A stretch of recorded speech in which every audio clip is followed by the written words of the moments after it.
নমস্কাৰ আপোনালোকে চাই আছে চাম জব গাইড। আজিৰ এই ভিডিঅ'টোত আপোনালোকক দেখুৱাই দিম যে আপুনি নিজৰ মোবাইলতে আপোনালোকৰ নিজৰ কাৰ্ড চাৰ্টিফিকেটৰ এপ্লাই কেনেকৈ কৰিব। সো গোটেইখিনি প্ৰচেছ আজিৰ এই ভিডিঅ'টোত মই ষ্টেপ বাই ষ্টেপ দেখুৱাবলৈ চেষ্টা কৰিম। সো আপোনালোকে ভিডিঅ'টো একদম প্ৰথমৰ পৰা শেষলৈকে চাই থাকিব। আৰু যদি আমাৰ এই চেনেলত নতুনকৈ ভিজিট কৰিছে তেতিয়াহ'লে আমাৰ এই চেনেলটো জব চাম গাইড চেনেলটো ছাবস্ক্ৰাইব কৰি দিব আৰু কাষত থকা বেল আইকনটো প্ৰেছ কৰিবলৈ নাপাহৰিব। সো প্ৰথমে আপোনালোকে কি কৰিব, গুগলৰ সাৰ্চ বাৰত আহিব। সাৰ্চ বাৰত আহি পেলাই আপুনি সাৰ্চ কৰিব সেৱা সেতু। সেৱা সেতু সাৰ্চ কৰাৰ পিছত আপোনাৰ আগত প্ৰথম যেটো ৱেবসাইট আহিব এটোত আপুনি ক্লিক কৰিব। তাৰ পিছত আপোনাৰ আগত এনেকুৱা এটা ডেশবোৰ্ড খোল খাই যাব। ইয়াত ফ্ল্যাশ মেছেজটো আহিব, এটো আপুনি কেনসেল কৰি দিব। তাৰ পিছত ইয়াত আপুনি দেখা পাইছে লগইন আৰু ৰেজিষ্ট্ৰেচনৰ অপচন আছে। ইয়াত আপুনি ক্লিক কৰি আপুনি সিটিজেন লগইনত আপুনি লগইন কৰি দিব। ঠিক আছে, তাৰ পিছত ইয়াত আপোনাৰ আগত এনেকুৱা অপচন আহি যাব। যদি আপোনাৰ আগতে ৰেজিষ্ট্ৰেচন কৰা আছে তেতিয়াহ'লে আপোনাৰ ইউজাৰ আইডি আৰু আপোনাৰ পাছৱৰ্ডটো শো হৈ থাকিব।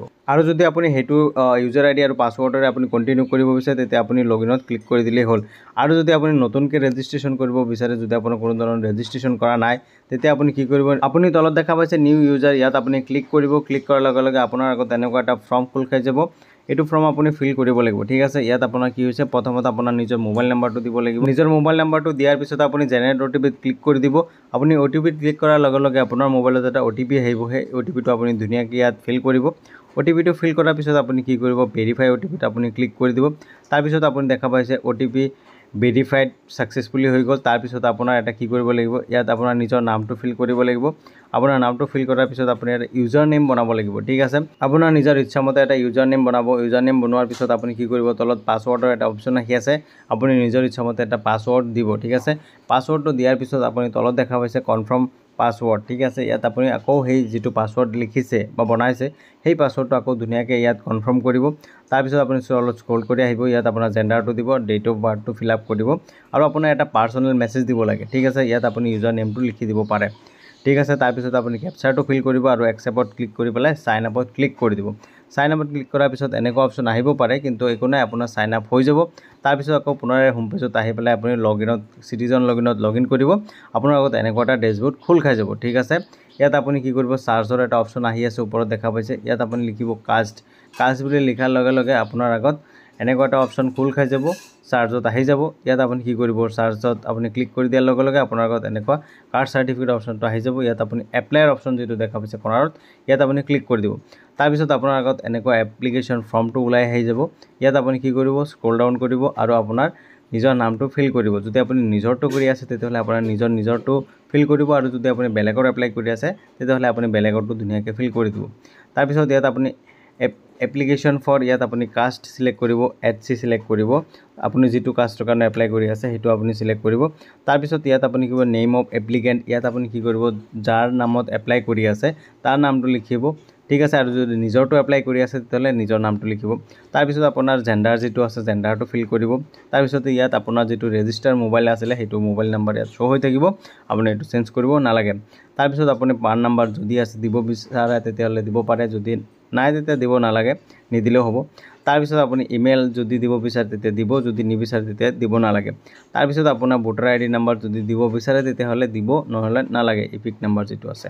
তাৰ পিছত আপোনাৰ যেটো নিজৰ ডেট অফ বাৰ্থ আছে সেই ডেট অফ বাৰ্থটো আপুনি ইয়াত কি কৰিব, ধুনীয়াকৈ ফিল কৰিব। তাৰ পিছত আপোনাৰ নিজৰ দেউতাকৰ নামটো ইয়াত ফিল কৰিব আৰু আপোনাৰ নিজৰ মাকৰ নামটো ধুনীয়াকৈ ফিল কৰিব। তাৰ পিছত আপুনি তলত আহিব, ইয়াত আপুনি দেখা পাইছে কাষ্টত আপোনাৰ নিজৰ যেটো কাষ্ট হয় কাষ্টটো আপুনি সিলেক্ট কৰিব। যদি সাব কাষ্ট আছে তেতিয়া সিলেক্ট কৰিব, যদি নাই তেতিয়া নালাগে।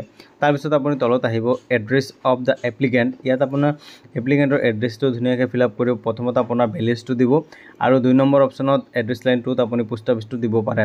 তাৰ পিছত আপোনাৰ ঘৰ নম্বৰ কি আছে, ঘৰ নম্বৰটো আপুনি ধুনীয়াকৈ দিব, এইটো দিবই লাগিব, এইটো মেণ্ডেটৰী হয়। তাৰ পিছত আপোনাৰ ষ্টেটৰ নামটো কি আছে সেইটো দিব। তাৰ পিছত আপোনাৰ ডিস্ট্ৰিক্ট কোনটো হয় সেইটো আপুনি দিব। তাৰ পিছত আপোনাৰ সাব ডিস্ট্ৰিক্ট কোনটো হয় সেইটো আপুনি ধুনীয়াকৈ ফিল কৰিব, ইয়াত ড্ৰপ ডাউনত আপুনি পাই থাকিব। তাৰ পিছত আপোনাৰ সাৰ্কল কোনটো হয় সাৰ্কলটো দিব। তাৰ পিছত আপোনাৰ মৌজা কোনটো হয় সেইটো দিব। তাৰ পিছত আপোনাৰ গাঁৱৰ নামটো, তাৰ পিছত আপোনাৰ পুলিচ ষ্টেচন কোনটো সেইটো আপুনি দিব। ঠিক আছে, সেইটো দিয়াৰ পিছত আপুনি কি কৰিব, পোষ্ট অফিচটো ফিল কৰিব আৰু আপোনাৰ পিন কোডটো ফিল কৰিব। তাৰ পিছত আপুনি তলত দেখা পাইছে সেভ এণ্ড নেক্সট, ইয়াত আপুনি ক্লিক কৰি দিব। তাৰ পিছত আপোনাৰ আগত এনেকুৱা এটা ডেশবোৰ্ড খোল খাই যাব। ইয়াত আপোনাৰ ডকুমেণ্টছ আপলোড কৰিব লাগিব। প্ৰথমত আপোনাৰ কি কৰিব লাগিব, এপ্লিকেণ্ট ফটো, আপুনি ইয়াত কি কৰিব, এপ্লিকেণ্টৰ ফটোটো আপুনি আপলোড কৰিব। তাৰ পিছত আপুনি প্ৰুফ অফ ডেট অফ বাৰ্থৰ কাৰণে আপুনি আধাৰ কাৰ্ডটো দিব পাৰে। তাৰ পিছত আপুনি কি কৰিব, প্ৰুফ অফ ৰেচিডেন্সৰ কাৰণে আপুনি আধাৰ কাৰ্ডটো দিব পাৰে। আপোনাৰ যেটো ডকুমেণ্টছ আছে ড্ৰপ ডাউনত আপুনি পাই যাব, সেইটো আপুনি দিব পাৰে। তাৰপিছত কাষ্ট অফ ফাদাৰ, সেইটো আপুনি ফাদাৰৰ যিটো আছে সেইটো দিব পাৰে, বা আপুনি লিংকেজৰ কাৰণে যাৰটো দিছে সেইটো দিব পাৰে।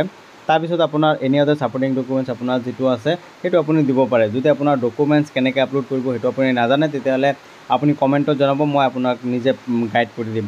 তাৰপিছত আপোনাৰ প্ৰিভিউজ ফৰ্মটো এনেকৈ আহি যাব, এইটো আপুনি এবাৰ ধুনীয়াকৈ চাই ল'ব। তাৰপিছত ইয়াত আপুনি তলত দেখা পাইছে মেক পে'মেণ্টৰ এটা অপশ্যন আহি আছে, ইয়াত আপুনি ক্লিক কৰি দিব। তাৰপিছত পে'মেণ্ট গেটৱেত আহি পেলাই আপুনি কোনটো বেংক চিলেক্ট কৰিব বিচাৰে সেইটো আপুনি চিলেক্ট কৰিব, আৰু প্ৰচিড ফৰ পে'মেণ্টত আপুনি ক্লিক কৰি দিব। তাৰপিছত আপোনাৰ আগত নেক্সট এনেকুৱা এটা পে'মেণ্টৰ অপশ্যন খোল খাই যাব, ইয়াত আপুনি দেখা পাইছে। তাৰপিছত আপুনি ইয়াত কি কৰিব, আপুনি ইয়াত অ'কেত ক্লিক কৰি দিব।